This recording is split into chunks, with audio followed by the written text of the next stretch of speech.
নমস্কার, team thrill চার্জারে আপনাকে স্বাগত জানাই আরেকবার। আমরা টিম থ্রিল চার্জার আজ আপনার জন্য নিয়ে এসেছি লেখক সুকান্ত দাসের কলমে গোয়েন্দা রুদ্রপ্রিয় গিরি সিরিজের কাহিনী ষষ্ঠীপুরের অ্যাসাইলাম।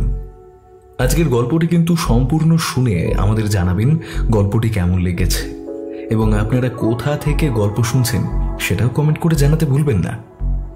তাহলে আর বেশি কথা না বলে চলুন শুরু করা যাক আমাদের আজকের কাহিনী লেখক সুকান্ত দাসের কলমে গোয়েন্দা রুদ্রপ্রিয় গিরি সিরিজের অ্যাডভেঞ্চার কাহিনী ষষ্ঠীপুরের অ্যাসাইলাম।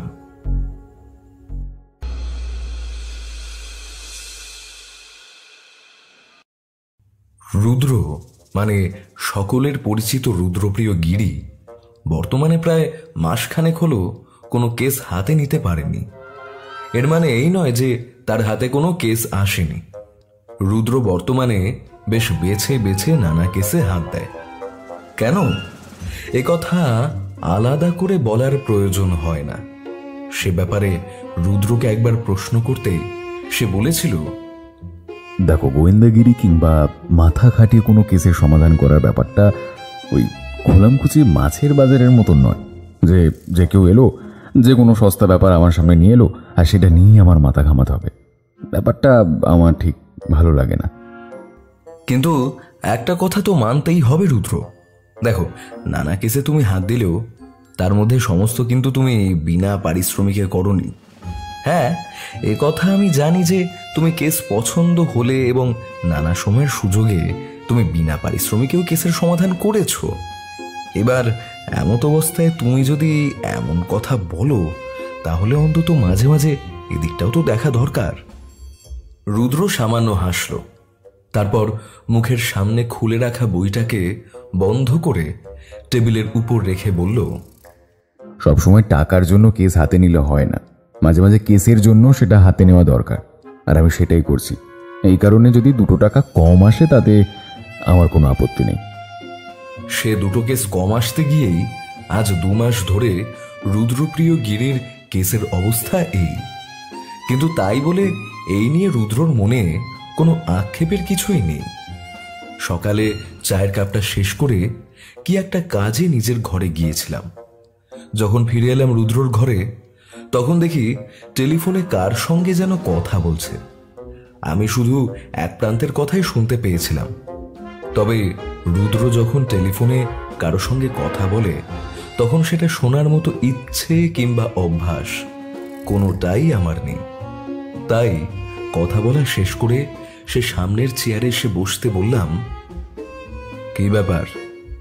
রুদ্র আড়মোড়া ভাঙতে ভাঙতে বলল, বোধহয় নতুন কোনো একটা কেস হাতে আসতে চলেছে, তবে অতি সাধারণ কেস বলেই মনে হচ্ছে। যে ব্যাপারটা পুলিশের আওতায় যাওয়ার কথা সেটা আমার কাছে কেন আসছে সেটা তো বুঝতে পারছি না। মানে কি? ষষ্ঠীপুর থেকে একজন টেলিফোন করেছিলেন, বললেন একটা খুনের কেস। সমস্যা হলো তিনি বাকিটা এখানে এসে বলতে চাইছেন। ষষ্ঠীপুরে যে অ্যাসাইলাম আছে সেই অ্যাসাইলামের কোনো একটা কেসের ব্যাপার। কিন্তু ওই যে বললাম, ভদ্রলোক টেলিফোনে কিছুই খুলে বলতে চাইছেন না। তিনি যে ভীষণ চিন্তিত এবং তার সঙ্গে একটা ব্যাপার নিয়ে সন্দেহ প্রকাশ করছেন সেটা বুঝতে পারছি। যাই হোক, তিনি ঘণ্টাখানেকের মধ্যে এসে পড়বেন বললেন। মানসিক হাসপাতালে? ষষ্ঠীপুরের কাছে একটা মানসিক হাসপাতাল আছে বলে শুনেছি, কিন্তু বেশ, ভদ্রলোক আসুক, তারপরেই না হয় জানা যাবে। কিন্তু আর কিছু মানে তুমি তো আবার টেলিফোনের ওপারের কণ্ঠ থেকে অনেক কিছু আন্দাজ করতে পারো। বেশ কিছু আন্দাজ করা গেল না। মনে হলো এই ভদ্রলোক যে ব্যক্তির সঙ্গে অ্যাসাইলামের সম্পর্ক আছে তার সঙ্গে বেশ ঘনিষ্ঠভাবে জড়িত হতে পারে, তার কোনো আত্মীয়। আরও মনে হলো ব্যাপারটা সম্প্রতি নয়, অন্তত সপ্তাহখানেক কেটে গেছে। পুলিশ যে এই ব্যাপারে এখনো পর্যন্ত কিছু করতে পারেনি সেটাও ভদ্রলোকের সামান্য কথা এবং পুলিশের উপর বিরক্তিতে প্রকাশ পেল। ব্যাপারটার মধ্যে যে একটা জটিল কিছু আছে সেটা ভদ্রলোক নিজে সন্দেহ করছেন, আর বারবার একটা কথাই বলছিলেন, একটা নাম হতে পারে, মৃত ব্যক্তির নাম। এছাড়া আর কিছু আন্দাজ করা গেল না। তবে ভদ্রলোক তার বাড়ি থেকে টেলিফোন করেছিল এবং তার বাড়িতে একটি ছোট মেয়ে আছে। ষষ্ঠীপুর থেকে এখানে আসতে ঘন্টাখানেক সময় লাগার কথা নয়। তার মানে ভদ্রলোক হয়তো ওখান থেকে অন্য কোথাও যাবেন, কিংবা তিনি অন্য কোনো একটা কাজ সেরে এখানে আসবেন। হতে পারে তিনি পুলিশের কাছে কিংবা ওই অ্যাসাইলামে যাবেন, তারপর সেখান থেকে এখানে আসবেন। অন্য কোনো কারণেও তো হতে পারে। ভদ্রলোক 1 ঘন্টার মধ্যে যে অ্যাসাইলাম কিংবা পুলিশের কাছেই যাবেন, সেটা তোমার কেন মনে হলো? ভদ্রলোক রীতিমতো উত্তেজিত। এমন অবস্থায় তিনি যত তাড়াতাড়ি পারবেন আমার কাছে আসবেন। আর আসার প্রতিশ্রুতি প্রথমে দিল কিছুক্ষণের জন্য ভেবে, তারপরে ঘন্টাখানেক সময়টা বলেছিলেন। তাই আমার মনে হলো হতে পারে কেসের ব্যাপারেই তিনি এই দুটো জায়গার মধ্যে কোনো একটা জায়গায় যাবেন। আমার ধারণা যে অমূলক নয় সেটা আমি জোর দিয়ে বলতে পারি না, কারণ এ সমস্তই ব্যাপারে আমি অনুমান করছি মাত্র। তাই এখন ভদ্রলোকের ব্যাপারে আর কোনো কথা নয়। ভালো কথা, ভদ্রলোকের নাম দিগন্ত রায়। এরপর আর এই ব্যাপারে রুদ্রর সঙ্গে কথা হলো না। আমরা ঘন্টাখানেক অপেক্ষা করলাম। তার মধ্যে রুদ্র দুটো কাজ সেরে নিল। আমি খবরের কাগজ দেখতে দেখতে বেশ কয়েকদিনের পুরনো একটা খবরের কাগজ হাতে চলে আসলো। তারপর দেখলাম সেখানে ছোট করে একটা খবর ছাপানো রয়েছে। ষষ্ঠীপুরের মানসিক হাসপাতালে একজন রোগীর অস্বাভাবিক মৃত্যু। যেদিন বিকেলে তার সেখান থেকে ছুটি হবার কথা ছিল, সেদিন সকালেই অজানা আততায়ীর হাতে তার মৃত্যু হয়েছে। মৃত্যুর সময় সেলে সে ছাড়া অন্য কেউ ছিল না। প্রত্যক্ষদর্শীদের বিবরণ থেকে কোনো কিছুই জানা যায়নি। পুলিশ তদন্ত করছে, কিন্তু এখনো পর্যন্ত অপরাধী ধরা ছোঁয়ার বাইরে। অনেকেই মনে করছেন ঘটনাটা আত্মহত্যা, কিন্তু একজন সুস্থ হয়ে যাওয়া মানুষ আত্মহত্যা কেন করতে যাবে তা নিয়ে ধোঁয়াশা ঘনিয়ে উঠেছে। কাগজে আরো কিছু ছিল, কিন্তু ওইটুকু পড়াই যথেষ্ট ছিল। বাকিটুকু আমরা চোখ বুলিয়ে নিলাম। রুদ্র বলল, খবর কাগজের তথ্য অনুযায়ী আমার ধারণা ঠিক। প্রায় 8 দিন কেটে গেছে আসল ঘটনা ঘটার। নিশ্চয়ই পুলিশ তদন্ত করেছে, আর সেই তদন্তে কিছু বেরিয়ে আসেনি বলেই ভদ্রলোক আমার কাছে আসছেন। কিন্তু একজন সুস্থ মানুষ যিনি সেই দিন ছুটি পাবেন, তিনি হঠাৎ করে আত্মহত্যা করতে যাবেন কেন? আরে, মানসিক রোগীদের ক্ষেত্রে অনেক সময় অনেক কিছু দেখা যায়। মানে অনেক সময় মনে হয় যে সুস্থ হয়ে গেছে, কিন্তু ভেতরে ভেতরে ব্যাপারটা থেকেই যায়। এবার ভদ্রলোকের রোগের ব্যাপারে ভালো করে না জানলে তো কিছু বোঝা যাবে না। খবরের কাগজের খবর নিয়ে আমি আর রুদ্র নানা মত প্রকাশ করতে লাগলাম। তারপর হরিরাম এসে দুপুরের খাবারের ব্যাপারে কথা বলে গেল। আমি কিন্তু খবরের কাগজের ব্যাপারটা নিয়ে ভাবতে লাগলাম। অনেকক্ষণ ধরে ভাবলাম, কিন্তু কিছু বার করতে পারলাম না। রুদ্র বোধহয় আমার মনের কথা বুঝতে পেরেছিল, তাই বলল, দেখো, যেটা যখন করা প্রয়োজন সেটা তখন করাই ভালো, বুঝলে বেসিক? ভদ্রলোক আগে আসুক, কথা বলি, তারপর ভাবা যাবে। এখন থেকে আকাশ পাতাল ভাবার কোনো প্রয়োজন নেই। না না, তেমন কিছু নয়। আসলে আমি ভাবছিলাম ভদ্রলোকের কেসটা কি। অ্যাসাইলাম, তার উপর আত্মহত্যার মতো কেস, তারপর পুলিশ সমাধান করতে পারছে না। সবকিছুই মাথার মধ্যে ঘুরছে, বুঝলে। আমরা রইলাম দিগন্ত রায়ের অপেক্ষায়। ভদ্রলোক এলেন 1 ঘন্টার একটু বেশি সময় পরে। হরিরাম তাকে নিয়ে দরজার কাছে এসে মুখ বাড়িয়ে বলল, দাদাবাবু, এই যে উনি এসেছেন, যার কথা বলছিলেন। রুদ্র ইশারায় ভদ্রলোককে ঘরের ভেতর ঢুকতে বললেন। হরিরাম চলে গেল। ভদ্রলোক ঘরে ঢুকতেই বুঝতে পারলাম তার কপাল ঘামে ভেজা। তিনি রীতিমতো ছুটতে ছুটতে এসেছেন, আর না হলে কোনো ব্যাপারে প্রচণ্ড ব্যতিব্যস্ত হয়ে হন্তদন্ত হয়ে এসেছেন। রুদ্র হরিরামকে জল দিতে বলে ভদ্রলোককে বললেন, পুলিশের কাছে গিয়েছিলেন বলে মনে হচ্ছে, কিন্তু কোনো কারণে, যে কারণে যাওয়ার সেটাই হয়নি। তাতে কি এতটা দেরি হলো? পুলিশের কাছে গিয়েছিলাম আসলে পুলিশের এফআইআর একটা কপি নিয়ে আসার জন্য। তাছাড়া অ্যাসাইলামেও যেতে হয়েছিল। কিন্তু আপনি কি করে? খুব সহজ দিগন্তবাবু, আপনার পকেটের উপর থেকে যে কাগজটা উঁকি দিচ্ছে সেটা যে একটা এফআইআর এর কপি সেটা বুঝতে পারছি।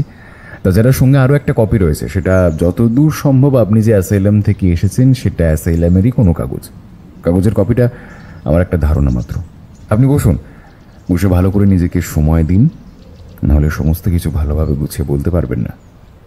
গুছিয়ে বলার মতো তো কিছু নেই। আসলে আপনি বুঝতে পারছেন না রুদ্রপ্রিয় বাবু, আমার ভাইকে ওরা অ্যাসাইলামের মধ্যে খুন করেছে, অথচ কর্তৃপক্ষ এবং পুলিশ সবাই বলছে ব্যাপারটা নাকি আত্মহত্যা করার মতো মানসিক অবস্থা আমার ভাইয়ের ছিল না। তাছাড়া সে সম্পূর্ণ সুস্থ হয়ে গিয়েছিল। সত্যি বলতে সে কখনো অসুস্থই ছিল না। আপনার সমস্ত কথা আমি শুনবো দিগন্তবাবু, কিন্তু আপনাকে একটু ধৈর্য ধরে যে আস্তে আস্তে সমস্তটা বলতে হবে। প্রথম থেকে সব কিছু না জানতে পারলে আমরা তো আপনাকে কোনো সাহায্য করতে পারবো না। ভদ্রলোক একবার আমার দিকে তাকালেন। আমি বললাম, আপনি নিশ্চিন্ত মনে সমস্ত কথা বলুন। আশা করি আপনি রুদ্রকে যখন চেনেন আমার সম্বন্ধেও পরিচিত আছেন। আপনি সময় নিন, আপনার কথা শোনার জন্য আমরা অপেক্ষা করছি। এটা আমায় রুদ্র শিখিয়েছে।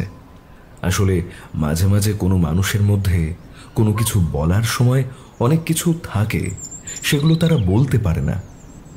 ভদ্রলোক জল খেয়ে একটুখানি ধাতস্থ হয়ে নেন। তার বিধ্বস্ত উত্তেজিত ভাবটা খানিকটা কমে আসে।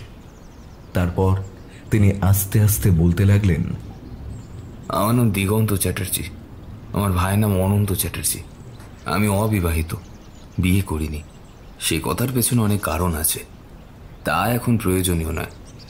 বাড়িতে রামুদা একা হাতে সমস্ত কিছু সামলায়, দোকান বাজার থেকে শুরু করে বাড়ির সমস্ত কাজ। আমার একটা ছোটোখাটো দোকান আছে, সেটা একসময় আমি আর আমার ভাই মিলেই চালাতাম। এখন সেটা আমি একাই চালাই। এভাবেই আমাদের চলে যায়। আর 6 মাস আগের কথা, একটা দুর্ঘটনার সঙ্গে আমার ভাই জড়িয়ে পড়েছিল। আর তারপরেই ভাইয়ের একটু মানসিক সমস্যা দেখা যায়। তাকে প্রথমে হাসপাতাল এবং তারপর সেখান থেকে অ্যাসাইলামে ভর্তি করা হয়েছিল। দুর্ঘটনাটা কি ধরনের? আমার ভাই তার এক বন্ধুর গাড়ি, একটা 4 চাকা গাড়ি চালাচ্ছিল সেই সময়। সেদিন গাড়িটা নিয়ে সে রাস্তায় নেমেছিল। যেভাবেই হোক কোনো কারণে রাস্তা থেকে চালাতে চালাতে বড় রাস্তার কাছে চলে আসে, আর সেখানেই একজনকে ধাক্কা দিয়ে ফেলে দেয়। সমস্যাটা হলো, ধাক্কা দেওয়ার সময় গাড়িতে ভাইয়ের সঙ্গে আরও কেউ ছিল কি না সেটা ভাই মনে করতে পারছিল না। প্রচণ্ড ধাক্কায় রাস্তার সামনে লোকটি গাড়ির কাচের উপর এসে মুখ থুবড়ে পড়ে। এতটাই জোরে পড়েছিল যে গাড়ির কাচ পর্যন্ত ভেঙে যায়, আর সেই ভেঙে যাওয়া কাচ তার গলা এবং মুখের নানা অংশে প্রবেশ করেছিল। রক্তক্ষরণে লোকটার মৃত্যু হয়। আমার ভাই এমনিতে একটু নার্ভাস টাইপের ছেলে, ছোটবেলায় বাবা মায়ের মৃত্যুর পর থেকে এমনটা হয়ে গিয়েছিল। তাই ব্যাপারটা সে সহ্য করতে পারে না, ওইখানেই চিৎকার করে জ্ঞান হারিয়ে ফেলে। তারপর যখন হাসপাতালে তার জ্ঞান ফিরে আসে, তখন রীতিমতো চিৎকার চেঁচামেচি করতে শুরু করে। আমি মন দিয়ে শুনছিলাম। তার ভদ্রলোকের ভাইয়ের পাগল হওয়ার পেছনে একটা অ্যাক্সিডেন্টের কারণ রয়েছে। দেখুন, আপনি হয়তো ভাববেন আমার ভাইয়ের এই মানসিক সমস্যাটা অ্যাক্সিডেন্টের জন্য হয়েছিল। আসলে পরোক্ষভাবে অ্যাক্সিডেন্টের জন্য হলেও যে লোকটি মারা যায় সেই লোকটি আমার ভাইকে মানসিক বিধ্বস্ত করেছিল। আসলে বাবা যখন মারা যায় তখন বাড়িতে আমি ছিলাম না, ভাই ছিল। বাবার ক্যান্সার হয়েছিল। এক মুহূর্তে কোনো কারণে মুখ থেকে রক্ত উঠে বুঝতে পেরেছি। সেই দৃশ্যটা আবার আপনার ভাইয়ের চোখের সামনে এসেছিল, আর সেই কারণে মানসিক হাসপাতালে তাকে রেখেছিলেন 6 মাস আগে, তাই তো? হ্যাঁ, 6 মাসের মধ্যে না, সে প্রায় 4 মাসের মধ্যে সুস্থ হয়ে গিয়েছিল। তবুও শব্দ শুনলে কিংবা অন্য কোনো কারণে হঠাৎ ভয় পেলে তখন কেমন যেন একটা নার্ভাস হয়ে পড়তো। আমি নিজেই আসলে ষষ্ঠীপুরের অ্যাসাইলামের কর্তৃপক্ষের সাথে কথা বলে আর 2 মাস ভাইকে ওখানে রাখার কথা বলেছিলাম। 2 মাসের মধ্যে ওর আরও ইমপ্রুভমেন্ট হয়। আর ঠাকুরের অসীম কঠোরতায় যেদিন ওর ওখান থেকে বেরিয়ে আসার কথা ছিল, সেদিন ভগবান ওকে টেনে নিল।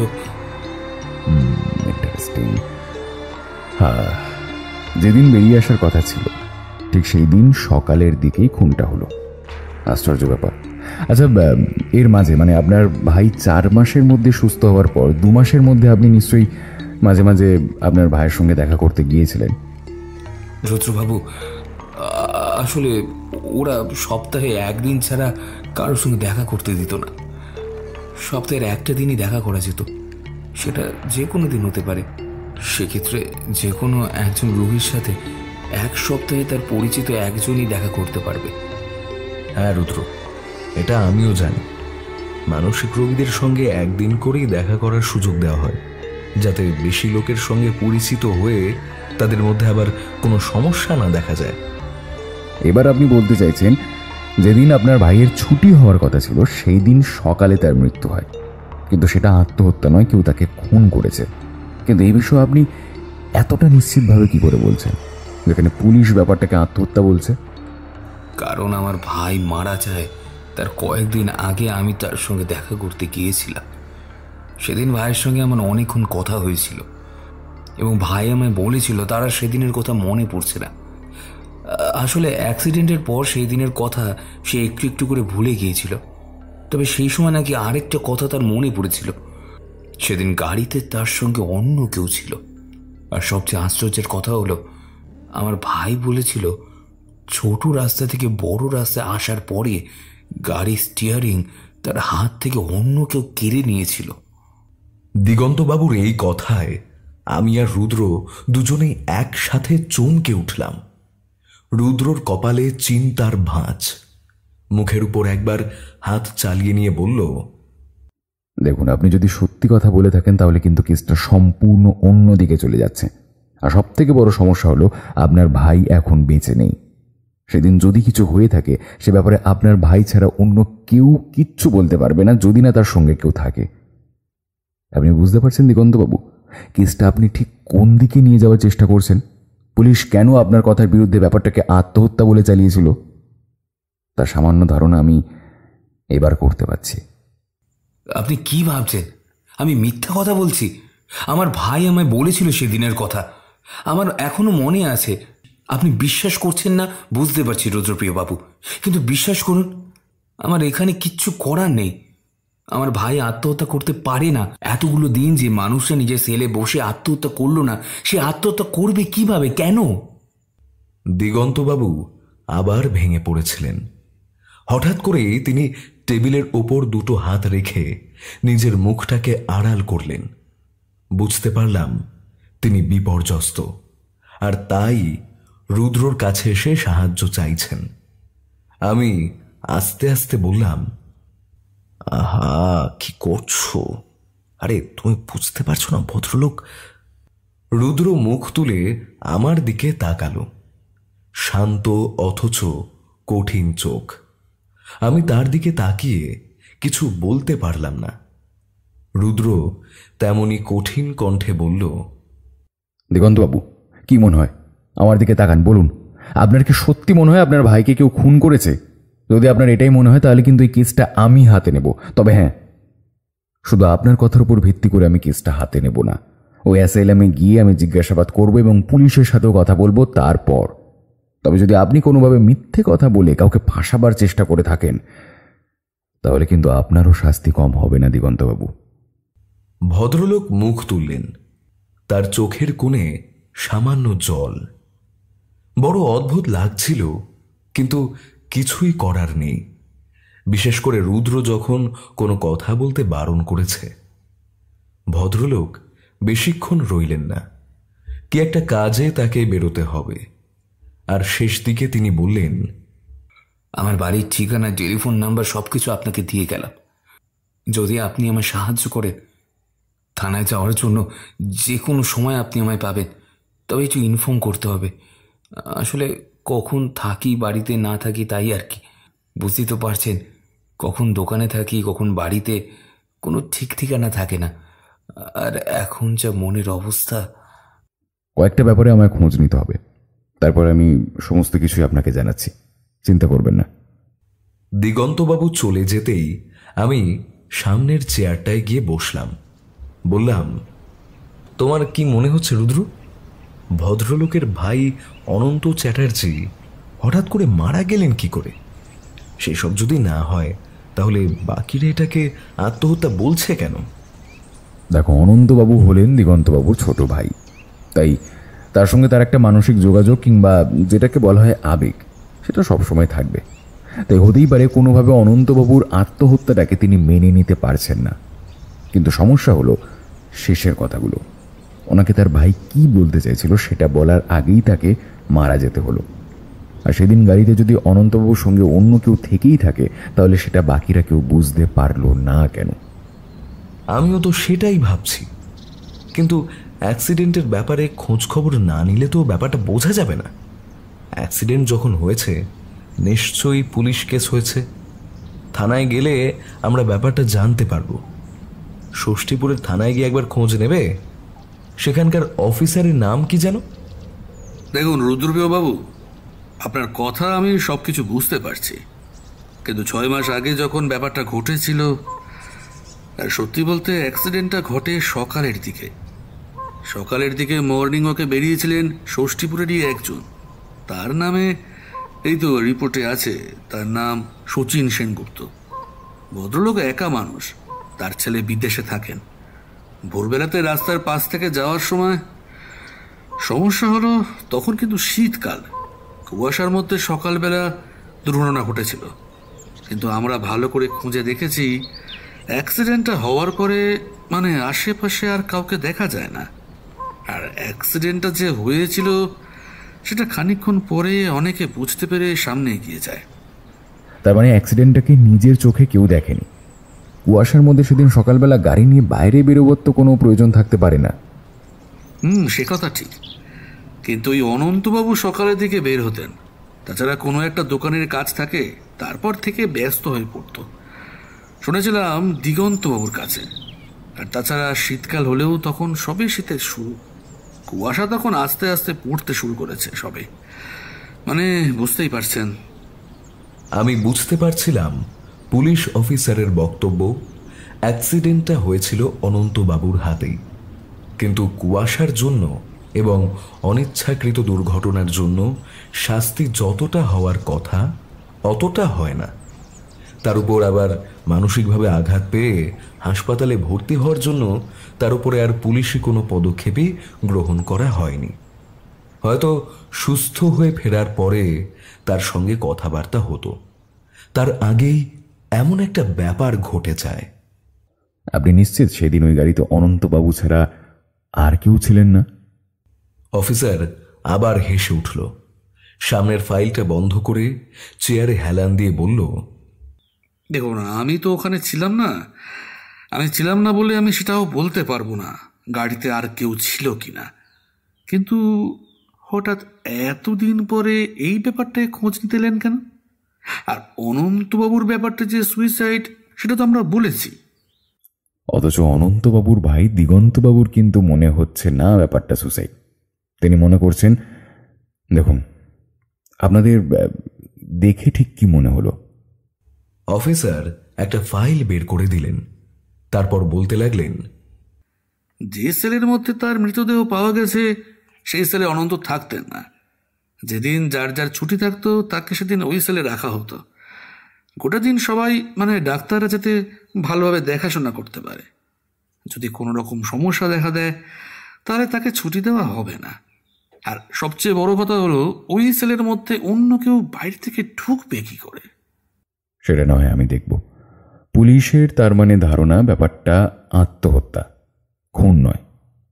শুধু ধারণা নয় রুদ্রপ্রিয় বাবু, আপনি না চাইলেও আপনি গিয়ে সবাইকে জিজ্ঞাসাবাদ করে, বিশেষ করে সেলটা দেখলেই বুঝতে পারবেন ব্যাপারটা আত্মহত্যা। তবে আপনারা গোয়েন্দা মানুষ, পুলিশের কাজের ফাঁক ফোকর খুঁজে বার করে সেখান থেকে যদি কিছু একটা উল্টো দিকে করা যায় তাতে আপনাদের, যাই হোক, আশা করব তেমন কিছু হলেই আপনি আমায় জানানোর প্রয়োজনটুকু মনে করবেন। রুদ্র উঠে পড়েছিল। অফিসারের কথা শুনে বলল, দেখুন, পুলিশের ব্যাপারটা যখন আত্মহত্যা মনে হয়েছে সেটাকে আমি পুরোপুরি অস্বীকার করছি না, কিন্তু জায়গাটা আমি একবার দেখব। তারপরে যদি আমার আত্মহত্যা মনে হয় তাহলে তো আর কিছুই করার নেই। কিন্তু যদি আত্মহত্যা বলে মনে না হয় তাহলে পুলিশের তদন্তের রিপোর্ট বদলাতেও হতে পারে। তবে হ্যাঁ, এই ব্যাপারে আমি আপনাদের নিশ্চয়ই সাহায্য করব। ভদ্রলোক চুপচাপ দাঁড়িয়ে রইলেন। থানা থেকে বাইরে বেরিয়ে এসে বললাম, তাহলে এবার কি করবে? কোথায় যাবে? অ্যাসাইলামে নাকি অন্য কোথাও? রুদ্র উত্তর করল না, শুধু একটা গাড়ি ডেকে রওনা দিল কোন দিকে যেন। দেখুন রুদ্রবাবু, এই অনন্ত চ্যাটার্জিকে আমি নিজে দেখছিলাম। মোটামুটি তিনি এখানে এলেও 4 মাসের মধ্যে তিনি সম্পূর্ণ সুস্থ হয়ে পড়েছিলেন। আসলে ওই অ্যাক্সিডেন্টের শকটা তার ব্রেনে বেশ ভালো একটা ইনজুরি তৈরি করেছিল। ছোটবেলার একটা দৃশ্য তার চোখের সামনে ভেসে এসেছিল। ছোটবেলাতেও মানসিকভাবে ধাক্কা খেয়েছিলেন, তাই ছোটখাটো অ্যাক্সিডেন্ট, দুর্ঘটনা কিংবা জোরে কোনো শব্দের চিৎকার শুনলে তিনি নার্ভাস হয়ে পড়তেন। এই ব্যাপারে তার দাদার কাছে আমরা জেনেছি এবং তাকে নিয়ে কাজ করার সময়ও বুঝতে পেরেছিলাম। আচ্ছা, দিগন্তবাবু আমাদের জানিয়েছিলেন 2 মাস আগেই অনন্তবাবু প্রায় সুস্থ হয়ে যান, তবুও তিনি 2 মাস এখানে তাকে রাখতে চেয়েছিলেন। এই ব্যাপারটা কেন? দিগন্তবাবু তার ভাইকে প্রচণ্ড ভালোবাসতেন। এখানে যখন তাকে ভর্তি করা হয় তখন তিনি মাঝে মাঝে আসতেন, কিন্তু আমাদের নিয়ম সপ্তাহে একবার রোগীর সঙ্গে যে কোনো একজন দেখা করতে পারবে। আমাদের ট্রিটমেন্টের সামান্য সমস্যা হয়, মানে বুঝতেই পারছেন, রোগীকে একটা বলয়ের মধ্যে রেখে আমরা সবকিছু করার চেষ্টা করি। সেখান থেকে বারবার লোকজনের সঙ্গে দেখাশোনা হলে সমস্যা হয়। দিগন্তবাবুকে আমি পার্সোনালি ভাবে অনেকটা দেখেছি। তিনি আসতেন, অনন্তবাবুর সঙ্গে তার দেখা হতো না, অথচ তিনি তবুও আসতেন, আমাদের সঙ্গে কথা বলতেন, বাইরে গেটম্যানের সঙ্গে কথা বলতেন। তাছাড়া ওয়ার্ডে যে থাকে তার সঙ্গে কথাবার্তা বলে অনন্তর ব্যাপারে খোঁজ নিতেন। 2 মাসের কথাটা বললেন না, আসলে 4 মাস পরে আমাদের মনে হয়েছে অনন্ত ঠিক হয়ে গেছে, কিন্তু তার ভয়, তারপর ছোট ছোট ব্যাপারগুলোতে নার্ভাস হওয়া, এই সমস্যাটা থেকেই গিয়েছিল, সেটা কাটতেই চাইছিল না। তাই আমি নিজে দিগন্তবাবুর সঙ্গে কথা বলে আরও 2 মাস সময় চেয়েছিলাম। তিনি বলেছিলেন সেটাই ভালো। আর যেদিন তার ছুটি হওয়ার কথা ছিল, মানে সেদিন সকালেই তো ঘটনাটা ঘটে। আপনার কি মনে হয় অনন্তবাবু আত্মহত্যা করতে পারেন? দেখুন, আমি তখনও বলেছি, এখনও বলবো, অনন্তবাবুর মধ্যে আত্মহত্যার প্রবণতা কখনোই ছিল না, কিন্তু বিধ্বস্ত হতেন, ভেঙে পড়তেন, ছোটখাটো ব্যাপারে ভয় পেয়ে যেতেন। কিন্তু এতগুলো মাসের মধ্যে তিনি কিন্তু একবারও আত্মহত্যা কিংবা নিজের কোনো ক্ষতি করার চেষ্টা করেননি। যে মানুষটা মানসিক অসুস্থ অবস্থাতেও সেটা করেনি, সে ভালো হওয়ার পরে। আমি ডাক্তার আর রুদ্রর কথা শুনছিলাম। ঘরে বসে আমরা কথা বলছি। এই ডাক্তার অনন্তবাবুকে দেখাশোনা করতেন। অনেকক্ষণ কথা হলো। কথায় কথায় জানা গেল অনন্তবাবুর উপরে ইলেকট্রিক শক কিংবা অন্য কোনো কিছুরই ব্যবহার করতে হয়নি। তিনি খুব বেশি ভায়োলেন্ট হয়ে পড়তেন না, শুধু মাঝে মাঝে চিৎকার করতেন আর ওই অ্যাক্সিডেন্টের দৃশ্যের কথা বলে যেতেন। তখন তিনি সেন্সলেস হয়ে পড়লে তাকে শুশ্রূষা করা হতো। অর্থাৎ পাগলদের মধ্যে ভায়োলেন্ট এবং সাইলেন্ট 2 ধরনের যে রোগী দেখা যায়, তার মধ্যে অনন্তবাবু ছিলেন 2য় পর্যায়ে। দেখুন, যখন ব্যাপারটা ঘটে আমি তখন এখানে ছিলাম না, আমি অন্য রোগী দেখছিলাম। ওয়ার্ডেন বলেছিল এই কেবিনের কাছে সেদিন কেউ আসেনি। যদিও ওয়ার্ডেন গোটা সেল যে পাহারা দেয়, তার পক্ষে প্রত্যেকটা জায়গা ভালোভাবে দেখা সম্ভব নয়। কিন্তু সমস্যা হলো, প্রত্যেক সেলের প্যাসেজের কাছে একজন করে গেটম্যান থাকে। গেটম্যান কিন্তু হলফ করে বলেছিল ওই ঘরে সে কাউকে আসতে দেখেনি। আরেকটা কথা, মৃতদেহের শরীরে কিন্তু কোনো হাতের ছাপ পাওয়া যায়নি। পোস্টমর্টম রিপোর্ট যে সেটা বলছে সেটা আমিও জানি, কিন্তু প্রশ্ন আরেকটা কথা বলছে। আচ্ছা, যেখানে ঘটনাটা ঘটেছিল সেই জায়গাটা আমি একটু দেখব। এরপর ডাক্তার, আমি আর রুদ্র সেখানে গিয়ে পৌঁছলাম যেখানে আসল ঘটনাটা ঘটেছিল। সেলটা খুব বড় নয়, ছোট।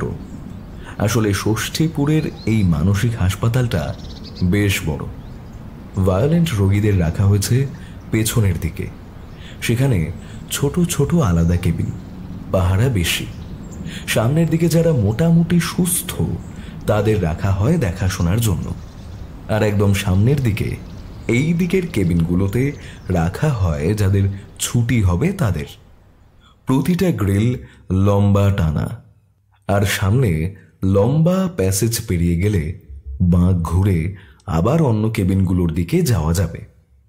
প্রত্যেকটা প্যাসেজে ঢোকার জন্য আলাদা করে একটা দরজা। আমরা যে দরজার কাছে গেলাম সেখানে একজন লোক দাঁড়িয়ে আছে। ডাক্তারকে দেখে সে দরজা খুলে দিল।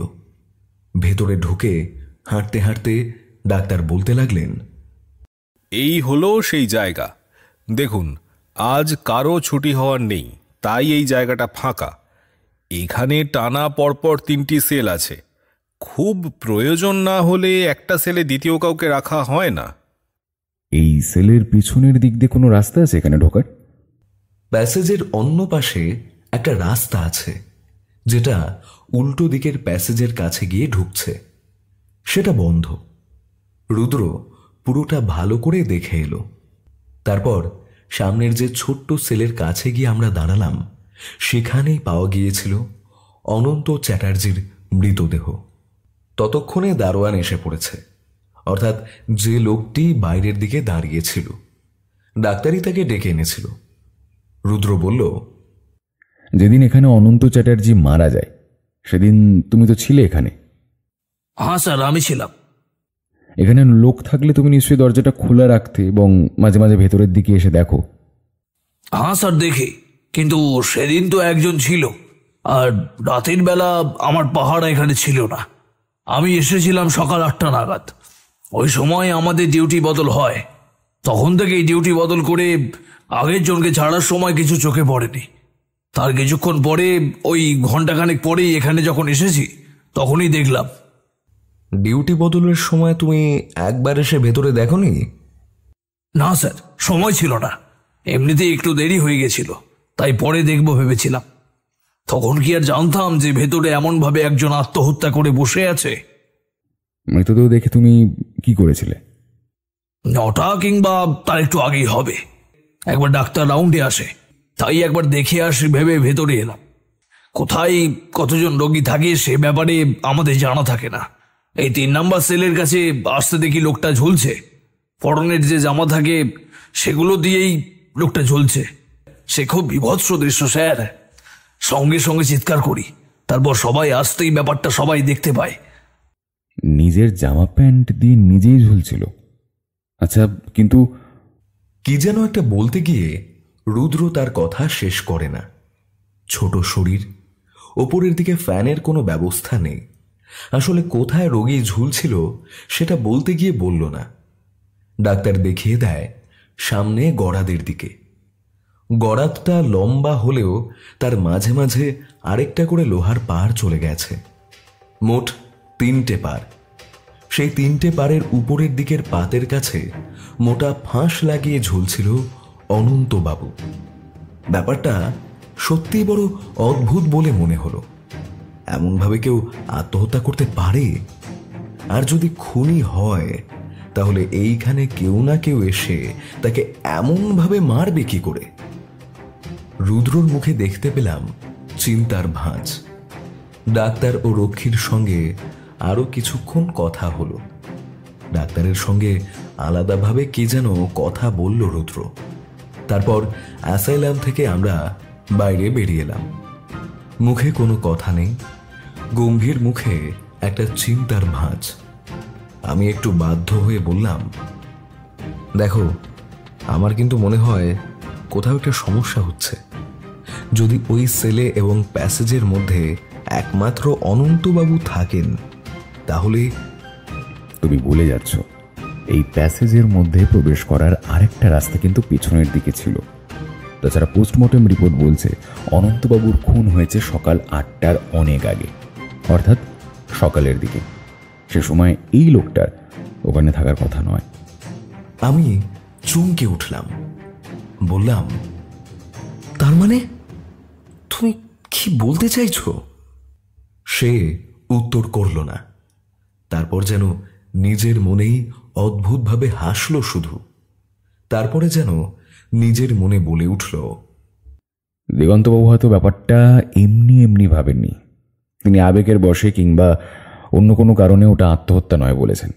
পুলিশ এবং SLM এর লোকেরা আত্মহত্যা বলেছে অনন্তবাবুর পজিশন এবং ওই প্যাসেজের মধ্যে কারোর থাকার সম্ভাবনা নেই সেটা ভেবে। কিন্তু যেটা ওরা ভেবে দেখেননি সেটা আমাদের ভেবে দেখতে হবে। সেদিন আর রুদ্রর সঙ্গে তেমন কোনো কথা হলো না। বাড়ি ফিরে ঘণ্টাখানেকের মধ্যে সে কোথায় যেন বেরিয়ে পড়ল। এর মাঝে একবার টেলিফোন করেছিল। পরদিন সকালে আমায় নিয়ে রুদ্র গিয়ে পৌঁছল দিগন্ত চ্যাটার্জির বাড়িতে। বোধহয় আগে থেকেই টেলিফোনে সব বলে রেখেছিল। দিগন্তবাবু বাড়িতেই ছিলেন, আর বাড়িতে ওদের কাজের লোক রামুও ছিল। সামান্য চায়ের পর্ব শেষ করে সরাসরি রুদ্র রামুদাকে বসতে বলল। দেখুন, আপনি এ বাড়িতে আজ অনেক বছর ধরে আছেন এবং সে কথা আমরা দিগন্তবাবুর কাছ থেকে জানতে পেরেছি। দিগন্তবাবু এবং তার ভাই অনন্তবাবু দুজনেই ব্যবসার কাজকর্ম নিয়ে তার কাজে থাকতেন, তাই আপনি বাড়িতে থাকতেন সারাদিন, তাই তো? এই বাড়িতে আজ 20 বছরের বেশি হয়ে গেছে বাবু। আমি সকালে বাজারে যাই, তারপরে বিকেলের দিকে মাঝে মাঝে একটু বেরোলাম হয়তো, তাছাড়া আর কোথাও যাই না। অনন্তবাবু 6 মাস আগে গাড়ি চালানো শিখছিলেন। গাড়ি চালানোর ব্যাপারে আপনাকে কি কখনো কিছু বলেছিল? যখন ছোটবাবু গাড়ি চালানো শিখছিল তখন মাঝে মাঝে আমায় এসে বলতো আমি গাড়ি চালানো শিখছি, কিন্তু তাছাড়া আর তেমন কিছু তো। একটা কথা জানা হয়নি, অনন্তবাবু যে গাড়ি চালানো শিখছেন, গাড়িটা তো আপনাদের ছিল না। গাড়িটা কার ছিল? অনন্তর এক বন্ধু, ওর নাম দেবাশিস চক্রবর্তী। বন্ধু বলতে স্কুল কলেজের বন্ধু না, গাড়ি শেখার সূত্রে ওর সঙ্গে আলাপ হয়েছিল। মাঝে মাঝে সে নিজেই নিয়ে যেত, আবার মাঝে মাঝে তার বাড়িতে গিয়ে অনন্ত নিজেই গাড়ি বার করে আনত। আসলে দেবাশিসের বাড়ির বাইরের দিকে ছিল একটা বড় মাঠ, সেই মাঠেই গাড়ি চালাতো। কিন্তু অ্যাক্সিডেন্টের দিন যে হঠাৎ কেন ওখান থেকে বেরিয়ে রাস্তায় নেমে পড়েছিল অনন্ত, সেটা আমি ঠিক বলতে পারবো না। অনন্তবাবু কোনো শত্রুর ব্যাপারে কখনো, আচ্ছা আপনি বলতে পারবেন? মানে আপনি তো বাড়িতে থাকেন, ওরা বেরিয়ে যাওয়ার পর কেউ কখনো এসেছিল দেখা সাক্ষাৎ করার জন্য? অনেকক্ষণ ধরে মনে করার চেষ্টা করলেন বয়স্ক লোকটি। তারপর মাথা নাড়িয়ে অসম্মতি জানাতে রুদ্র আবার বলল, আচ্ছা, তার মানে আপনার দিক থেকে তেমন কিছুই মনে হয় না। আচ্ছা দিগন্তবাবু, আপনার ভাইয়ের কোনো শত্রু থাকতে পারে বলে আপনার মনে হয়? দেখুন, আমরা আমাদের ব্যবসা আর বাড়ি নিয়েই থাকি। আলাদা করে কোনো কিছুর মধ্যে মাথা কামানোর সময় কিংবা ইচ্ছে কোনোটাই আমার নেই। ভাইয়ের ব্যাপারে সেভাবে অতটা বলতে পারবো না, তবে সেও আমারই মতন বলতে পারেন। শত্রুর ব্যাপারটা ঠিক মাথায় আসছে না। ঠিক আছে, দেবাশিস চক্রবর্তীর বাড়ির ঠিকানাটা আমায় একবার দিন, তার সঙ্গে একবার কথা বলে দেখতে হবে। আরও কিছু ব্যাপারে দিগন্তবাবু এবং রামুদার সঙ্গে কথা বলে আমরা যখন বেরিয়ে এলাম, তখন রুদ্রর মুখে সামান্য হাসি। আমার কিছু মাথায় ঢুকছে না, তুমি যে কি করতে চাইছো। এর মধ্যে আবার অনন্তবাবু দিগন্তবাবুর শত্রু কোথা থেকে এলো? যেখানে এর মধ্যে এত লোকজন রয়েছে, সেখানে তুমি আবার এসব খুঁজে বার করলে কোথা থেকে? দেখো রুদ্র, তুমি কি ভাবছো তা আমি জানি না, কিন্তু তুমি যদি ভেবে থাকো বাইরের কেউ কাজটা করেছে, তাহলে ভুল ভাবছো। আর আমার তো এখন মনে হচ্ছে যে সত্যি সত্যি অনন্তবাবু আত্মহত্যা করেছে। তুমি সত্যি বোকা। তুমি ব্যাপারটাকে কিভাবে নিয়েছো সেটা আমি জানি, কিন্তু তুমি যে এমনটা ভাববে সেটা আমি ভাবিনি।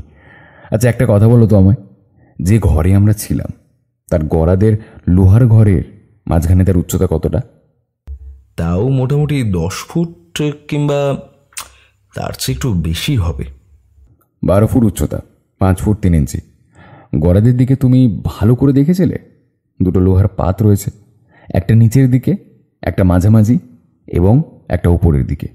যদি 12 ফুট হয় তাহলে প্রত্যেকটা পাত এসে পড়ছে 4 ফুট, এবং সেই 4 ফুটের মধ্যে ডাক্তারবাবুর দেখানো জায়গাটা, অর্থাৎ যেখানে গলায় ফাঁস দিয়ে অনন্তবাবু ঝুলছিলেন, সেই লোহার পাতটা ছিল ওপরে, তাই তো?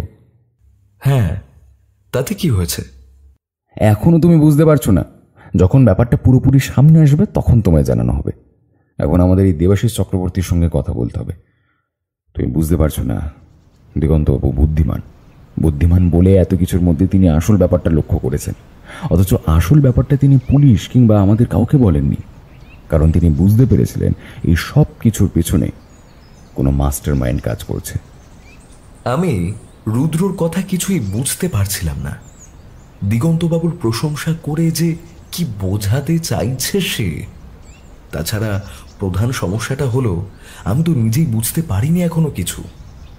এই গড়াদের মাপ দিয়ে কিভাবে, যেখানে পুলিশ, হাসপাতাল কর্তৃপক্ষ সকলেই স্বীকার করছে সেটা আত্মহত্যা, সেখানে আবার আলাদা করে রুদ্র কি খুঁজে বার করলো?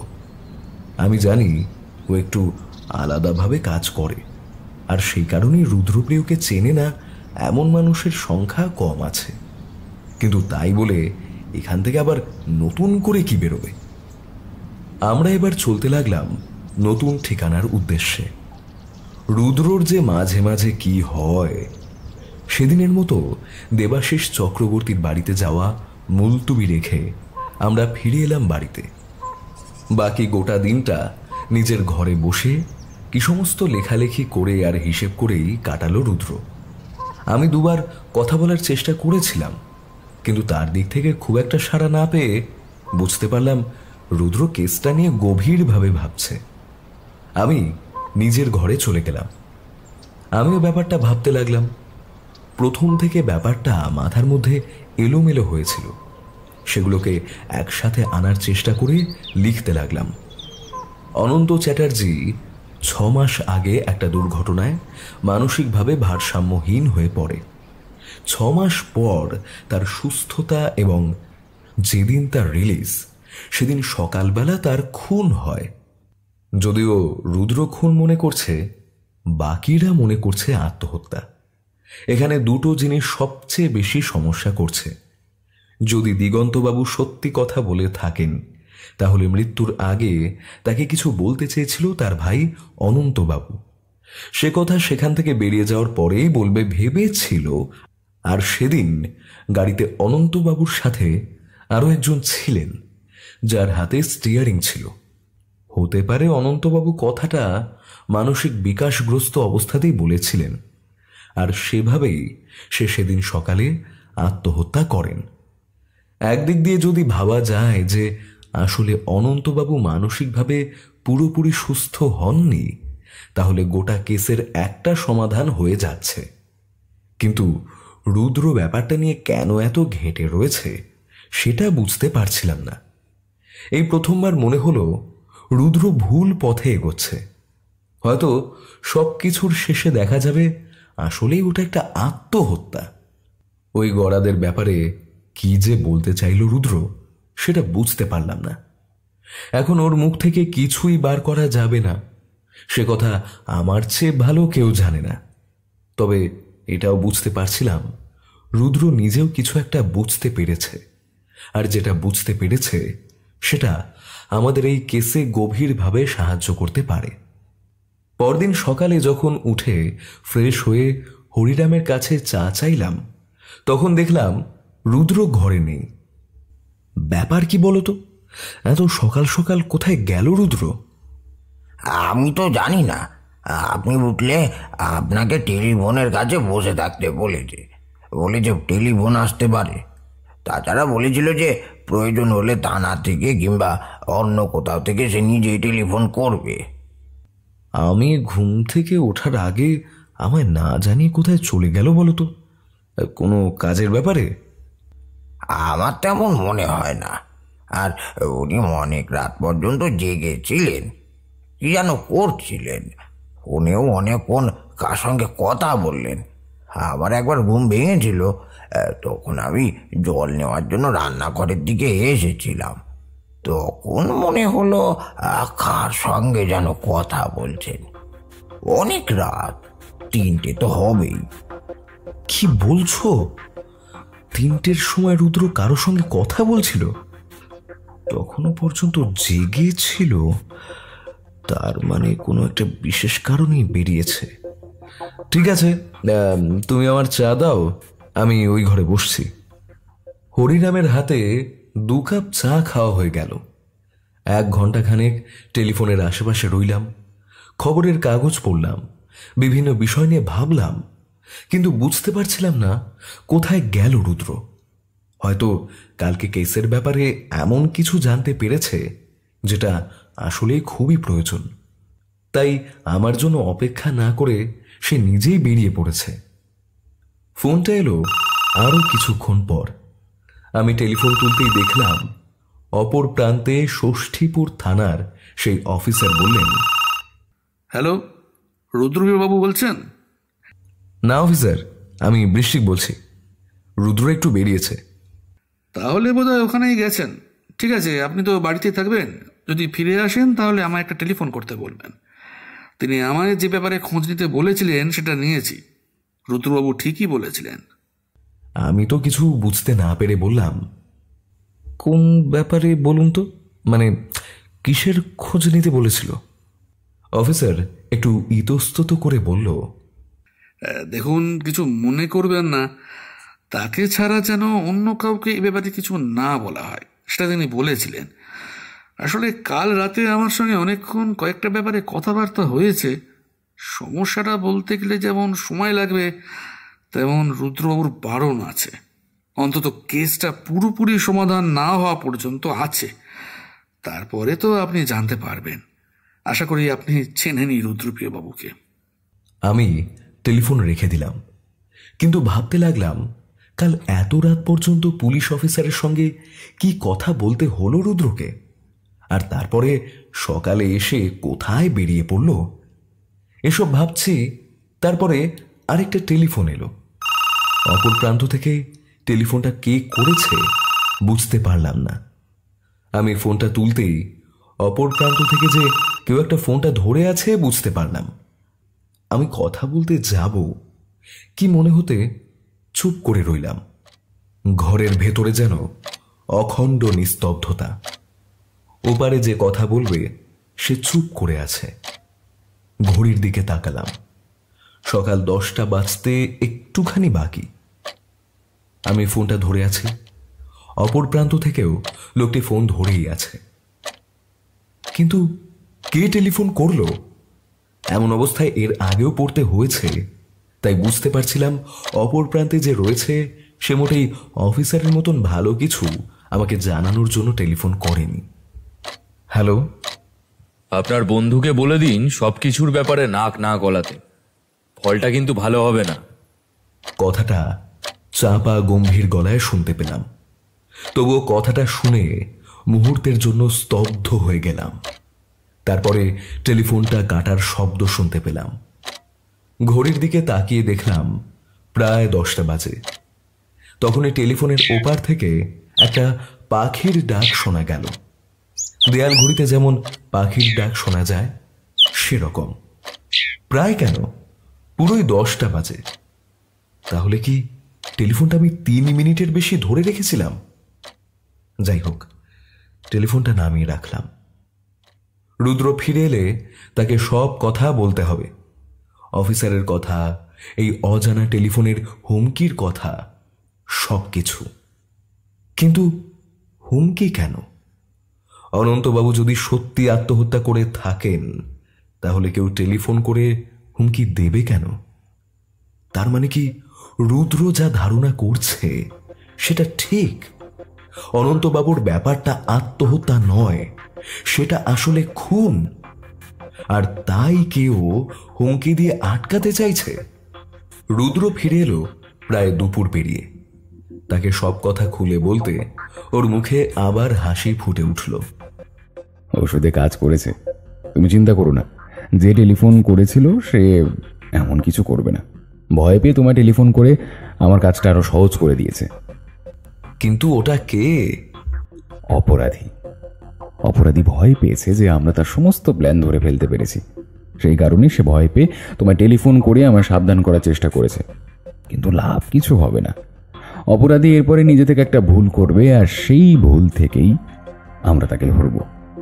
তুমি কি বুঝতে পেরেছ? আর অনন্তবাবুর ব্যাপারটা তাহলে সত্যি সত্যি আত্মহত্যা নয়, খুন। বলছি বলছি বলছি তুমি এখনো কেন ব্যাপারটা বুঝতে পারছো না? হে আরে, তুমি বুঝতে পারছো না? গরাদের অত উপরে কেউ আত্মহত্যা করতে পারে না। তাছাড়া একজন সুস্থ মানুষ, যাকে ডাক্তার সুস্থ বলছেন, নিজের জামা কাপড় খুলে ওখানে ফাঁস দিয়ে আত্মহত্যা করবে কি করে? যার উচ্চতা 5 ফুট 3 ইঞ্চি, সে 8 ফুটের ওপরে কোনো একটা লোহার পাতের সঙ্গে গলার দড়ির ফাঁস বাঁধবে না? ঠিক আছে, আমি মেনে নিলাম, কিন্তু তারপরও তো তার বাঁচার সুযোগ ছিল। 4 ফুট বাদে থাকা সেই দ্বিতীয় পাত এবং গরাদের যে কোনো অংশ ধরে সে চিৎকার করতে পারত। আর সবচেয়ে অদ্ভুত কথাটা হলো, ওই গোটা প্যাসেজের মধ্যে একজন মাত্র রোগী রয়েছে যে সুস্থ। বাইরে পাহারাদার রক্ষী রয়েছে, তার দরজা বন্ধ। আর যদি সে আত্মহত্যা করে, এটা আগে করলো না কেন? আত্মহত্যা করার পিছনে কোনো মতেই কোনো কারণ খুঁজে পাওয়া যাচ্ছে না। আমার তো মনে হয় অনন্তবাবু আসলে সুস্থ হন, আর সেই কারণেই হয়তো। এতদিন যখন অপেক্ষা করলে, আর একটা দিন অপেক্ষা করো। আমি নিশ্চিত আজ রাতে কোনো না কোনোভাবে অপরাধী কোনো একটা ভুল স্টেপ নেবে, আর সেই স্টেপ থেকেই আমরা তাকে ধরতে পারবো। দাঁড়াও, একটা টেলিফোন করে নি। রুদ্র টেলিফোন করল ষষ্ঠীপুর থানার অফিসারকে। বেশ কিছুক্ষণ তাদের মধ্যে কথা হওয়ার পরে সে স্নান খাওয়া দাওয়া সেরে নিয়ে খানিকক্ষণ বিশ্রাম নিল। তারপর সন্ধ্যের দিকে আমরা বেরোলাম। কথায় কথায় জানতে পারলাম গন্তব্য হলো ষষ্ঠীপুর থানা। দেখুন, হাতে নাতে ধরা ছাড়া কিন্তু আর আমাদের কাছে তেমন কোনো প্রমাণ নেই, তাই বুঝতেই পারছেন যদি আপনার পরিকল্পনা সঠিক না হয় তাহলে সমস্যা বাড়বে। চিন্তা করবেন না, সব ঠিক হবে। একবার যখন অপরাধী ভয় পেয়েছে, তখন ভয় পেয়ে সে ভুল করবেই, না হলে তো তারই সমস্যা। আজ রাতেই কি ব্যাপারটা ঘটবে? ঘটবে, কারণ আমি আজ দুপুরের দিকে একবার টেলিফোন করেছিলাম অপরাধীকে, এবং খুব সুযোগ করে তাকে শুনিয়ে দিয়েছি কাল সকালে আমরা ওই রক্ষীকে জেরা করতে যাব। তাই আজ রাতের মধ্যে সে কিছু একটা ঘটাবেই। আমি অবাক হয়ে একবার অফিসার আর একবার রুদ্রর দিকে তাকিয়ে রইলাম। তারপর একটু রাতের দিকে অফিসার আর তার 2 জন কনস্টেবল মিলে কোথায় যেন বেরিয়ে পড়ল, কিন্তু আমায় সেখানেই থাকতে বলল। তোমায় আসতে হবে না, তুমি এখানেই থাকো। ফিরে এসে তোমার সবটা বলছি, এবং তোমার সঙ্গে না নিয়ে যাওয়ার অন্য একটা কারণ আছে। ডেকে পাঠানো হয়েছে দিগন্তবাবুকে। আশা করছি দিগন্তবাবু ঘণ্টাখানেকের মধ্যে চলে আসবে। তিনি এলে তার সঙ্গে তুমি থেকো। কিন্তু আমি সঙ্গে গেলে কি সমস্যা হবে? তুমি সঙ্গে এলে কোনো সমস্যা নেই, কিন্তু তুমি তো বলেছিলে কেসটা আত্মহত্যা, খুন নয়। তাই সমস্ত কিছু সামনে এনে তারপর তোমার কাছে বের করতে চাই। কৌতূহলটা একটু জিয়ে রাখো, পরের বার থেকে সেটা কাজে লাগবে। আমি একটু দমে গেলাম, কিন্তু কিছুই করার নেই, তাই চুপ করে অপেক্ষা করতে লাগলাম।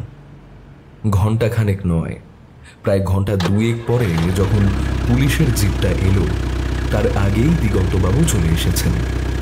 খুব বেশি কথা আমার সঙ্গে হলো না।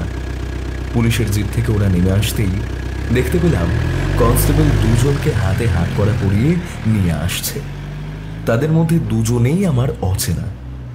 তাদের মধ্যে একজনকে দেখে দিগন্তবাবু বলে উঠলেন, দেবাশিস, তুমি? হ্যাঁ দিগন্তবাবু, আশা করি আপনাদের এখানে কেন রেখেছি সেটা একটু পরেই বুঝতে পারবেন। ওদেরকে জেলের মধ্যেই রাখা হোক। জেলের দরজা খুলে তার ভেতরে 2 জনকে ঢুকিয়ে দেওয়া হলো। হাত করা খুলে নেওয়া হয়েছিল। আমি অবাক হয়ে গেছিলাম। আমি, দিগন্তবাবু, রুদ্র আর অফিসার 4 জন বসে আছি থানার জেলের কাছের ঘরের 4টে চেয়ারে। সমাধান হয়ে এসেছে সেটা বলে দেওয়ার অপেক্ষা রাখে না, কিন্তু আসলে কিভাবে কি হলো সেটাই আমি জানতে চাইছিলাম। তাহলে শুরু করুন রুদ্রবাবু। এর মাঝেও বিশেষ কয়েকটি ব্যাপার জানার জন্য আমি কৌতূহলী হয়ে রয়েছি। গোটা ব্যাপারটা জানতে এবং বুঝতে আমার খানিকটা সময় লেগেছে। প্রথমে বাকিদের মতন আমি নিজেও গোল খেয়ে গিয়েছিলাম। পোস্টমর্টম রিপোর্ট, বাকি সমস্ত কিছু দেখে আমার মনে হয়েছিল হয়তো কোনোভাবে অনন্তবাবু আবার মানসিকভাবে অসুস্থ হয়ে পড়েছিলেন। সেই কারণেই তিনি কাজটা করেছিলেন। কিন্তু সেক্ষেত্রে একটা সমস্যা থেকেই যাচ্ছিল, সেটা হলো অনন্তবাবুর মানসিক সমস্যা। যখনই তিনি মানসিক সমস্যায় পড়তেন তিনি চিৎকার করতেন, কান্নাকাটি করতেন, ভায়োলেন্স তার মধ্যে ছিল না, কিন্তু চিৎকার করতেন, একা একা থাকতে ভয় পেতেন। তিনি যদি আত্মহত্যা করে থাকেন তার মানসিক সমস্যার কারণে, তাহলে সেক্ষেত্রে তার চিৎকার করা এবং কান্নাকাটি করাটা কারোর না কারোর কানে যেত। প্যাসেজের ঘরগুলো থেকে খুব বেশি দূরে সেলগুলো নয়, বাইরের দরজা বন্ধ থাকা অবস্থাতেও লোকজন সেটা শুনতে পেত। ওই রাতে অনন্তবাবু যে আত্মহত্যা করেননি সেটা বুঝতে পারছিলাম, কারণ তিনি সম্পূর্ণ সুস্থ হয়ে গেছিলেন। তাহলে এইবার আসি 6 মাস আগেকার একটা ঘটনায়। 6 মাস আগে অনন্তবাবুই দেবাশিস চক্রবর্তীর কাছে গাড়ি চালানো শিখতে যেতেন। দিগন্তবাবু সেটা জানতেন, কিন্তু যেটা তিনি জানতেন না সেটা হলো অনন্তবাবু দেবাশিস বাবুর কাছে গাড়ি চালানো শেখার জন্য যাননি। দেবাশিস বাবু নিজেই তাকে গাড়ি চালানোর কথা বলেছেন এবং মাঠে নিয়ে গিয়ে কয়েকদিন গাড়ি চালানো শিখিয়েছেন। এর পিছনে ছিল তার একটি উদ্দেশ্য। দেবাশিস বাবু অনেকদিন ধরেই অনন্তবাবুর সঙ্গে পরিচিত ছিলেন। তিনি জানতেন দুর্ঘটনা কিংবা এমন কোনো অবস্থায় পড়লে অনন্ত নার্ভাস হয়ে যান। সেই সময় দেবাশিস চক্রবর্তীর সবচেয়ে বড় শত্রু ছিল ওই ভদ্রলোকটি, যাকে সেদিন অ্যাক্সিডেন্টের সময় ধাক্কা দিয়েছিলেন অনন্তবাবু। এই কথায় আমি, অফিসার, দিগন্তবাবু তিনজনেই তাকালাম সেলের দিকে। দেবাশিস বাবু মুখটা তুলে একবার তাকিয়েছিলেন, তারপরে আবার মুখ ঘুরিয়ে দেয়ালে হেলান দিয়েছেন। তার মুখে ঘৃণা ফুটে উঠেছে। শুধু তার পাশে বসে থাকা লোকটা মাঝে মাঝে কি যেন বলার চেষ্টা করছে। অ্যাক্সিডেন্টের খবরটা আমিও নিয়েছিলাম, কিন্তু আপাতভাবে ওটা দেখে একটা কুয়াশা ঘেরা সকালের মাঝে অ্যাক্সিডেন্ট মনে হলেও খটকাটা আমার লেগেছিল ঠিক ওখানেই। প্রত্যেক দিন যে গাড়িটা মাঠের মধ্যে ঘুরে বেড়ায় সেটা হঠাৎ করে ওই দিন বাইরে বেরিয়ে গেল কেন? পরে জানতে পারলাম ওই লোকটি, মানে যাকে অনন্তবাবু ধাক্কা দিয়েছিলেন, প্রত্যেক দিন ওই পথ ধরে ঠিক ওরকম সময় ফিরতেন ওখান থেকে। 2 4 করতে পারলাম। তবে সমস্যা থেকেই গেল, কারণ অনন্তবাবু সুস্থ হয়ে যাওয়ার পর দিগন্তবাবুকে বলেছিলেন তিনি গাড়িতে সেদিন একা ছিলেন না, অন্য কেউ ছিল যে তার হাত থেকে স্টিয়ারিংটা ঘুরিয়ে দিয়েছিল। এখন সমস্যা হলো, স্টিয়ারিং যদি ঘুরিয়ে দেওয়া হয়, গাড়ি অন্য কেউ চালিয়ে থাকে, সে কথা অনন্ত ভুলে গেলেও বাকিরা কেউ দেখতে পেল না। এরপর আমি খোঁজ করতে শুরু করি। যেখানেই অ্যাক্সিডেন্ট হয়েছিল ওই জায়গার আশেপাশে কোনো দোকানপাট, বাড়িঘর কোনো কিছুই নেই, অর্থাৎ কুয়াশায় সেদিন অ্যাক্সিডেন্ট হওয়া স্বাভাবিক। কিন্তু প্রশ্ন হলো, তাহলে দ্বিতীয় লোক যদি না থাকে, তাহলে অনন্তবাবু মিথ্যে কথা বলছেন? না রুদ্রবাবু, আমার ভাই মিথ্যা কথা বলতে পারে না। তখন আমার ভাই পুরোপুরি সুস্থ হয়ে গেছিল, সে মিথ্যা কথা বলতো না। আর কে ছিল সে কথা সে আমায় একবারও বলেনি। সে বলেছিল তার আস্তে আস্তে মনে পড়ছে সবকিছু। এখানেই হয়েছিল আসল সমস্যা। এবার আপনি আমায় একটা কথা বলুন তো দিগন্তবাবু, আপনার ভাই যে সেদিন ছাড়া পাবে, সে কথাটা আপনি ঠিক কাকে কাকে বলেছিলেন? রামুদাকে বলেছিলাম, আর তো তেমন কাউকে বলেছি বলে মনে পড়ে না। রামুদার বয়স হয়েছে, ভুলো মনের অভ্যাস হয়েছে। সেদিন যখন আমি তাকে জিজ্ঞাসা করলাম যে এর মাঝে অনন্তবাবু কিংবা দিগন্তবাবুর খোঁজে কেউ এসেছিলেন নাকি, তিনি বললেন কেউ আসেননি। অথচ আপনি পরে নিজে বলেছিলেন 2 দিন আগে একজন লোক আপনার খোঁজে এসেছিলেন, অর্থাৎ তিনি ব্যাপারটা মনে করতে পারছিলেন না। এক্ষেত্রে সেরকমই কিছু একটা হয়েছে। এর মাঝে দেবাশিস চক্রবর্তী একবার আপনাদের বাড়িতে গিয়েছিলেন। আপনি রামুদাকে যে কথা বলেছিলেন, দেবাশিসবাবু কথায় কথায় সে সমস্ত কথা জানতে পেরেছিলেন, আর তাই তিনি একটা পরিকল্পনা করেন। কেমন পরিকল্পনা? পুরোটাই আমার অনুমান, তবু এখানে যে 2 জন আছেন তারা দুজনই এই পরিকল্পনার আসল মাথা। আমরা সেদিন যে প্যাসেজের কাছে ছিলাম সেটা যাদের ছুটি দেওয়া হবে তাদের ব্যাচ, আর পাশের প্যাসেজেই স্বাভাবিক হয়ে আসা রোগীদের রাখা হতো। সেদিন রাতের বেলা 8টা থেকে পরদিন সকাল 8টা পর্যন্ত এই প্যাসেজে ছিলেন সে লোকটি যার সঙ্গে আমরা কথা বলেছিলাম, কিন্তু সামনের দিকে প্যাসেজে ছিল এই লোকটি যার সঙ্গে দেবাশিসবাবুর পরিচয়। তোমাদের হয়তো মনে আছে এই প্যাসেজ এবং ওই প্যাসেজের মধ্যে যাওয়ার জন্য একটা দরজা ছিল পেছনের দিকে। আমি উত্তেজিত হয়ে পড়লাম, কি বলতে চলেছে রুদ্র? এবার ভনিতা না করে আসল কথা বলি। সেদিন সকালের দিকে ওই মোটামুটি 6টার পর থেকে যখন অ্যাসাইলামের দরজা খুলে যায়, তখন এই লোকটির সঙ্গে ভেতরে ঢুকে আসে দেবাশিস চক্রবর্তী। তার পরনে ছিল রক্ষীর পোশাক। বাইরের দারোয়ান ব্যাপারটা লক্ষ্য করেননি। রক্ষীর পোশাক পরা কেউ একজন যদি আরও একজন রক্ষীর সঙ্গে ঢুকে যায়, তাহলে নজর দেবে কে? দরজা দিয়ে তাকে ভেতরে ঢুকিয়ে দেয় ওই লোকটি, ওর নাম বিনোদ। তখন সেলের ওইদিকে সকলে প্রায় ঘুমিয়ে। সুস্থ স্বাভাবিক মানুষ, আর তারা অত ভোরের দিকে অপ্রয়োজনে উঠতে যাবে কেন? আর যদি উঠেও থাকে তাহলে তারা তেমন কিছু দেখেছে বলে মনে হয় না। তাদের আলাদা করে জিজ্ঞাসা করা যাবে পরে। পিছনের দরজা খুলে সে চলে আসে এদিকে অনন্তবাবুর কাছে। এরপর অনন্তবাবু তার বন্ধু দেবাশিস বাবুকে চিনতে পারেন, গরাদের কাছে এসে কথা বলতে থাকেন। ঠিক সেই সময় রক্ষীদেরই কোনো একটা প্যান্টের কাপড় দিয়ে তার গলায় ফাঁস জড়িয়ে দেন দেবাশিস বাবু। অনন্তবাবু এর জন্য তৈরি ছিলেন না। গরাদের সঙ্গে গলায় ফাঁস দেওয়া অবস্থায় তিনি চিৎকার করতে পারেন না, হয়তো তার মুখ বন্ধ করে রাখা হয়েছিল। পোস্টমর্টেম রিপোর্টে মৃতদেহের শরীরে কোথাও কোনো হাতের ছাপ পাওয়া যায়নি, কারণ দেবাশিসবাবু গ্লাভস ব্যবহার করেছিলেন। কিন্তু সমস্যা হলো, রিপোর্টে মৃত ব্যক্তির গলার দড়ির দাগ নিয়ে একটু সমস্যা হয়েছিল। যদিও পুলিশের ডাক্তারের অনুমান হয়েছিল ঝুলে পড়ার সময় তার গলায় টান লেগে ব্যাপারটা হয়েছে, কিন্তু গলার দাগ অদ্ভুতভাবে ছিল। এবার পুলিশের হয়তো মনে আছে, মৃতদেহ গরাদের কাছ থেকে ঝুললেও মৃতদেহ ঝুলছিল উল্টো দিক হয়ে, অর্থাৎ গরাদের দিকে তার পিঠ এবং ঘরের দেওয়ালের দিকে তার মুখ। কেউ আত্মহত্যা করতে গেলে সে নিশ্চয়ই এমনভাবে করবে না। এক্ষেত্রে কাজটা করেছিল দেবাশিসবাবু। হয়তো মনে আছে বৃশ্চিক, তুমি আমি বলেছিলাম ওই গরাদের দিকটা ভালো করে লক্ষ্য করলে বুঝতে পারতে গরাদের দ্বিতীয় পাত, অর্থাৎ যেখানে কাপড় ঝুলছিল সেটা অনেকটা উপরে, প্রায় 8 ফুট। 5 ফুট 3 ইঞ্চি উচ্চতার অনন্তবাবুর পক্ষে সেটা সম্ভব ছিল না। 4 ফুট উপরে পা দিয়ে উঠে তারপর 8 ফুট পর্যন্ত পৌঁছানো যায়, কিন্তু সেই ক্ষেত্রে গলায় ফাঁস দেওয়া অবস্থায় তার শরীর যেখানে ঝুলত সেখানে তিনি তলার পাতে পা পেয়ে যেতেন, আর না পেলেও শরীর আরও বেশি উপরের দিকে ঝোলার কথা ছিল। প্রথমে এভাবেই ছিল হয়তো, তারপর ওই রক্ষীকে ডেকে এনে দুজনে মিলে তৈরি করে তাকে উপরে ঝুলিয়ে দেওয়া হয়। এই কারণে পোস্টমর্টম রিপোর্টে ডাক্তার অনুমান করেছেন গলার ফাঁস কোনো কারণে শেষের দিকে আলগা হয়ে গেছিল। আসলে হালকা হয়ে যায়নি, ফাঁস সামান্য হালকাভাবেই তৈরি হয়েছিল। গোটা ঘটনাটায় রক্ষী এবং দেবাশিসবাবু দুজনে জড়িত ছিল।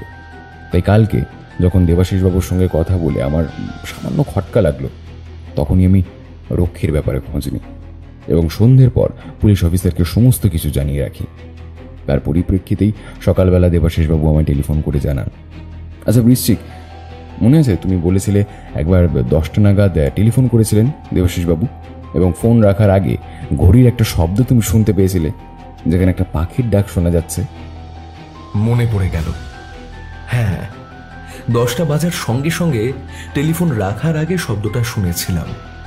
মনে হয়েছিল লোকটা আরো কিছু বলতে চাইছে, কিন্তু তার আগেই কেটে দিয়েছিল। হ্যাঁ, ঠিক ওই শব্দটাই আমায় আরো নিশ্চিত করেছিল যে অপরাধী এবং হুমকি দেওয়ার লোক দুজনেই এক, দেবাশিসবাবু। তাই দেবাশিসবাবুকে বিকেলের দিকে টেলিফোন করে জানিয়েছিলাম ওই হাসপাতালে কোন একজন রক্ষী এর সঙ্গে জড়িত আছে বলে পুলিশের মনে হয়েছে। কাল সকালেই তাকে তুলে আনা হবে। এই টোপটা তিনি খেয়েছিলেন। রাতের বেলা তিনি নিজেই গিয়ে পৌঁছেছিলেন রক্ষীর বাড়িতে। তারপর দুজনের কথাবার্তা শুনে ওদের তুলে আনতে খুব একটা বেশি সমস্যা হয়নি। খালি ওর কথায় আমায় শাস্তি দেওয়া যাবে না রুদ্রবাবু। আপনি জানেন না আমার হাত অনেক ওপর পর্যন্ত আছে। জানি উপরের প্রমোটারের কথা, যেহেতু আপনি ওই লোকটাকে মেরেছিলেন, তাই না? আর বাড়িটা হস্তগত করার জন্য প্রমোটার বিপুল হালদার অনেকবার গিয়েছিল বাড়ি খালি করার জন্য, কিন্তু পারেনি বলে আপনাকে কাজে লাগিয়েছিল। আপনি অনন্তবাবুর মাথার ওপর দিয়ে চাপিয়ে কাজটা করতে চেয়েছিলেন, কিন্তু বুঝতে পারেননি যে ব্যাপারটা এরকম হয়ে যাবে।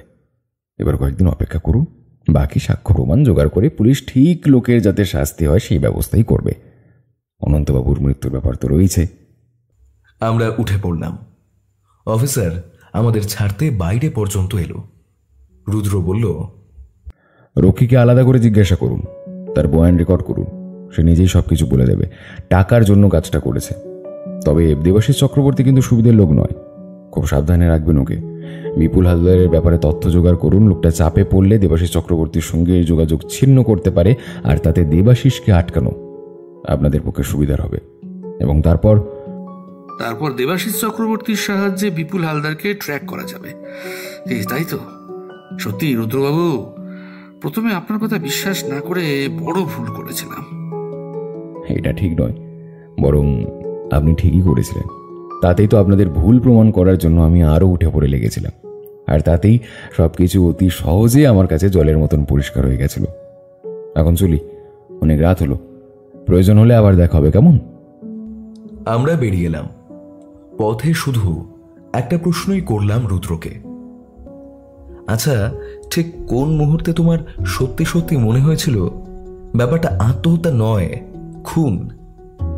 যে মুহূর্তে ডাক্তারের সঙ্গে ওই কেবিন দেখতে গিয়ে গরাদটা দেখেছিলাম এবং তার সঙ্গে দেখেছিলাম উল্টো দিকের দরজাটা দিয়ে ওখান থেকে এখানে আসা যায়।